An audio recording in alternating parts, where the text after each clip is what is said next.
Bismillahirrahmanirrahim. Assalamualaikum warahmatullahi wabarakatuh. Alhamdulillah, pada kesempatan kali ini kita masih diberi kesehatan sehingga kita masih bisa berkumpul. Pertama-tama, perkenalkan nama saya Rofiatul Adawiyah. Di sini saya akan menjelaskan tentang Islam normatif. Baik, sekarang kita masuk ke materi Islam normatif. Karakteristik Islam normatif. Islam normatif adalah Islam pada dimensi sakral yang diakui adanya realitas transendental yang bersifat mutlak dan universal, melampaui ruang dan waktu atau sering disebut realitas ketuhanan. Kajian Islam normatif melahirkan tradisi teks yaitu tafsir, teologi, fikih, tasawuf, dan filsafat. Kata normatif berasal dari bahasa Inggris norm yang berarti norma, ajaran, acuan, ketentuan tentang masalah yang baik dan buruk, yang boleh dilakukan dan tidak boleh dilakukan. Selanjutnya, kata normatif digunakan untuk memberikan corak atau sifat terhadap ajaran agama Islam. Bukunya Amin Abdullah mengemukakan bahwa studi Islam yang bercorak normativitas merupakan pendekatan yang berawal dari teks yang telah tertulis dalam kitab suci, dan sampai batas-batas tertentu ia bercorak literalis, tekstualis, atau skriptualis.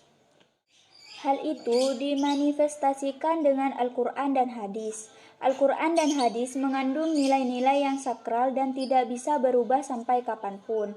Keduanya memiliki teks atau bentuk tulisan, dan kepada kedua teks inilah pendekatan normatif berdasar.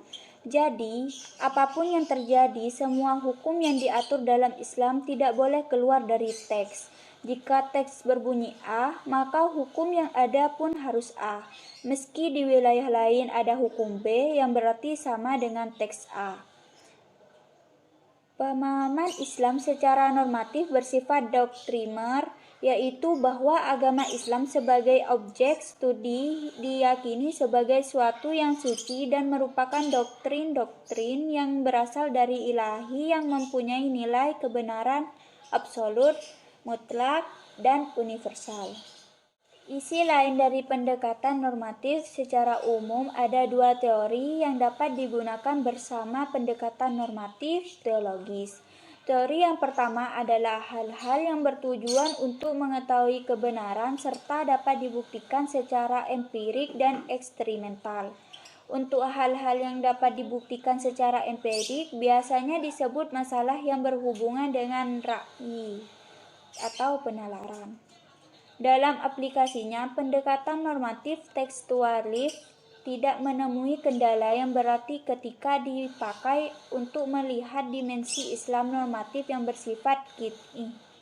Persoalan justru akan semakin rumit ketika pendekatan ini dihadapkan pada realita dalam Al-Quran bahwa diamalkan oleh komunitas tertentu secara luas. Contoh yang paling konkret adalah adanya ritual tertentu dalam komunitas muslim yang sudah mentradisi secara turun-menurun seperti selamatan, atau tahlilan, atau kenduren. Dari uraian tersebut terlihat bahwa pendekatan normatif tekstualis dalam memahami agama menggunakan cara berpikir deduktif, yaitu cara berpikir yang berawal dari keyakinan yang meyakini benar dan mutlak sehingga tidak perlu ditanyakan lebih dahulu, tetapi dimulai dari keyakinan yang selanjutnya diperkuat dari dalil-dalil dan argumentasi. Cukup sekian penjelasan dari saya, kurang lebihnya saya mohon maaf. Wabillahi taufiq wal hidayah. Wassalamualaikum warahmatullahi wabarakatuh.